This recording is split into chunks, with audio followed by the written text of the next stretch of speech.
Commit करेंगे? देखिए, ये सारा एक कलेक्टिव सोच के साथ चलते हैं। जब ये अखबार में आया तो मैंने इसका नोटिस लिया था और मैं मिनिस्ट्री से भी बात की, हमने खत भी लिखे और आज एक अच्छी बात ये है कि सेक्रेटरी ने खुद अंडरटेकिंग दी है कि जो परमिशन दी गई थी उस फायरिंग रेंज की that has been cancelled. Appreciating that, still we would like to know कि ये MOU कैसे साइन हुआ, ये परमिशन कैसे हुई। ये ऐसी परमिशन थी जो कि जिन लोगों को अख्तियार नहीं था उन्होंने दी थी। तो इन सारे आस्पेक्ट को प्रॉपरली इसको एनालाइज करने के लिए नेक्स्ट मीटिंग में इसको उठाया जाएगा। जनरल क्यूम साहब ने भी इसको उठाया। उससे पहले आपको पता है same evening I took the matter publicly and also in the committee.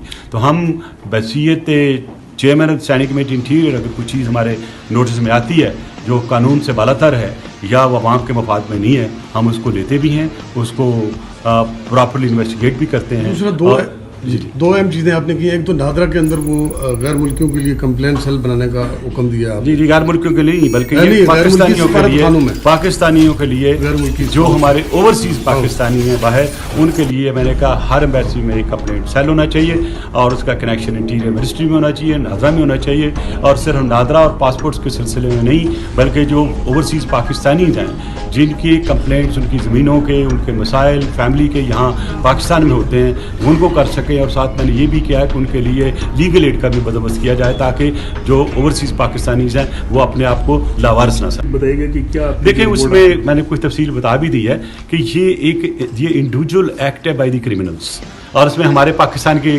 Criminal ज़्यादा इन्वॉल्व हैं और 3 पोस्टर अरेस्ट हो चुके हैं और भी लोग पकड़े गए। आज आपने अखबार में भी देखा होगा कि उनको कोर्ट में पेश किया गया।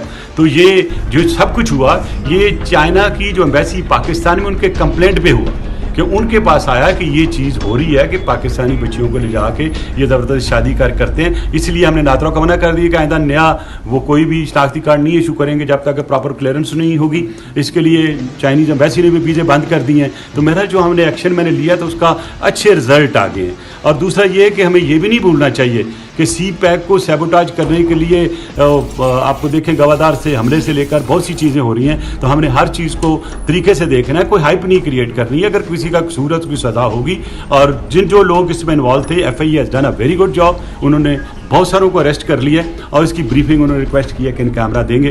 तो नेक्स्ट कब जब मीटिंग होगी वो अपनी इन्वेस्टिगेशन कंप्लीट कर लेते हैं तो विल हैव दैट हियरिंग। मैंने सब दिया कि पाकिस्तान के जितने होटल्स हैं, वनरेबल बिल्डिंग्स हैं, खासकर बलूचिस्तान KPK में, इनको आप री एनर्जाइज करें, सिक्योरिटी के इंतजाम को बेहतर बनाएं। और आज आपने देखा है कि हमने नेशनल एक्शन प्लान पे बात की है और नेशनल एक्शन प्लान के जिसकी ब्रीफिंग जिस दिन होगी उस दिन हम पूरा दिन इस पर बैठेंगे और सारे स्टेक होल्डर होंगे जिसमें नेक्टा भी होगा, सारे होम सेक्रेटरी और IGs भी होंगे।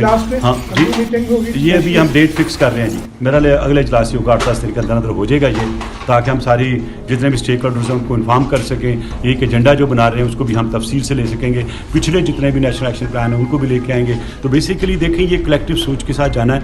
ये किसी एक पार्टी का मसला नहीं, ये पूरे पाकिस्तान का मसला है। और हमने पाकिस्तान की सिक्योरिटी को इम्प्रूव करने के लिए वैसे ये चेयरमैन स्टैंडिंग कमेटी इंटीरियर और मेरे सारे कोलीग्स दे एंडोर्स मी कि हमें इसको आगे लेके चलना चाहिए। और नेशनल एक्शन प्लान की हम पूरी तफसील भी लेंगे और उसमें जो अमेंडमेंट्स आएंगी वो भी हम रिकमेंड करेंगे। और बसीयत इंटीरियर कमेटी जो कि नेशनल सिक्योरिटी को इस पर देख रही है, हम कोई कसर नहीं उठाए रखेंगे। हम हर चीज़ को थ्रैश करेंगे और इंश्योर करेंगे कि हुकूमत जहाँ पे थोड़ी कोताही है उसको हम इम्प्रूव करने में जो सजेशन दे सकें। पाकिस्तान के अंदर अमन जो है वो खराब देखिए, साउथ एशिया के मुतल्लिक़ मैं तकरीबन साल से कह रहा हूँ कि आने वाले वक्त में साउथ एशिया जो है ये टारगेट होगा, यहाँ कुछ डिस्टेबलाइज़ किया जाएगा। आपको याद होगा इसी मीटिंग में हमने कंडेम किया था न्यूजीलैंड वाला और साथ ही मैंने कहा था कि पाकिस्तान को श्रीलंका को बांग्लादेश तैयार होना चाहिए क्योंकि यहाँ वनरेबल सिचुएशन है। आपने देखा उसके बाद वो श्रीलंका में हुआ। श्रीलंका में किसने कराया? सारे के सारे दाइशी इंडिया में ट्रेंड थे। वो तफसील मैं नहीं जा रहा हूँ, दुनिया पूरी को पता है, वो एक्सपोज हो चुका। देखें, अब मैं तो उसकी इन्वेस्टिगेशन होगी पता चलेगा, लेकिन ये जरूर है मेरी नज़र ये है कि वो अपने इनके भी गार्ड ट्रेन करेंगे पुलिस के, तो अपने भी करेंगे। तो जब अपने करेंगे किसको ट्रेन करेंगे हमें नहीं पता।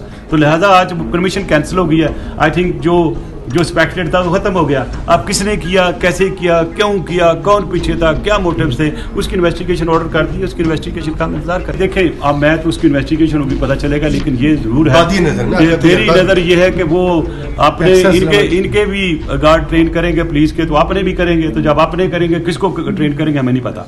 तो लिहाजा आज परमिशन कैंसिल हो गई है। आई थिंक जो स्पेक्टेड था वो खत्म हो गया। अब किसने किया, कैसे किया, क्यों किया, कौन पीछे था, क्या मोटिव्स थे, उसकी इन्वेस्टिगेशन ऑर्डर कर दी, उसकी इन्वेस्टिगेशन का हम इंतजार करेंगे।